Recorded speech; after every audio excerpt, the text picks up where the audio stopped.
عن ابی ہریرہ رضی اللہ عنہ عن النبی صلی اللہ علیہ وسلم قال رغم انفه قال یا رسول اللہ من قال من ادرک والدیہ عند الکبر او احدہما فدخل النار۔ ابو ہریرہ رضی اللہ تعالیٰ عنہ اللہ کے نبی علیہ السلام سے روایت کرتے ہیں کہ آپ نے فرمایا کہ اس کی ناک خاک آلود ہو، اس کی ناک خاک آلود ہو، اس کی ناک خاک آلود ہو۔ 3 بار آپ نے فرمایا۔ اس مطلب جو آگے جو بات کہنے جا رہے ہیں نبی کریم صلی اللہ علیہ وسلم، وہ بات بڑی اہم ہے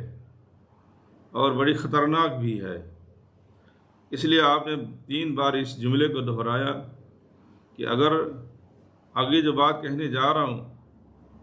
اگر وہ کسی کے ساتھ ہو گیا، کوئی ایسا نہیں کر سکا، تو گویا کہ وہ اس کی ناک خاک آلود ہو گئی، یعنی وہ ذلیل ہو گیا دنیا کے اندر بھی اور آخرت کے اندر بھی۔ تو قال یا رسول اللہ من، جب نبی اللہ آپ نے 3 بار یہ جملہ دہرایا تو صحابہ کرام کو تھوڑا فکر ہو گئی جو ہے، اور اس کو جاننے کے لیے کہ آپ صحابہ کرام نے پوچھا یہ کون ہے،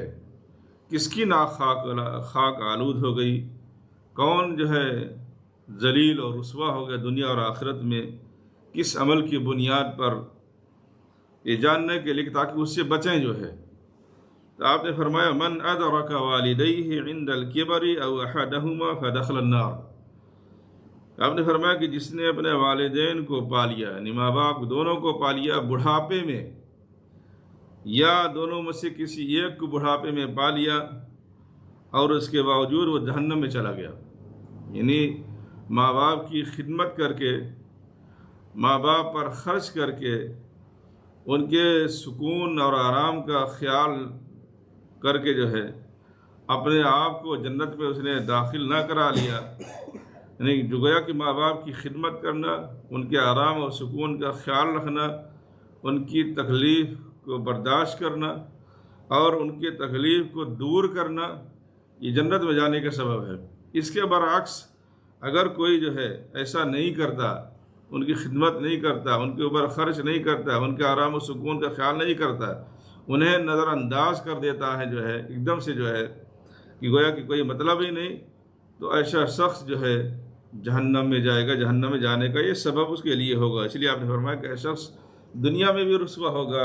اور آخرت میں بھی رسوا ہوگا۔ اس حدیث کو سنن ابو داؤد میں امام ابو داؤد نے روایت کیا ہے اور یہ حدیث صحیح ہے۔ علامہ البانی رحمۃ اللہ علیہ نے اس حدیث کو صحیح قرار دیا ہے۔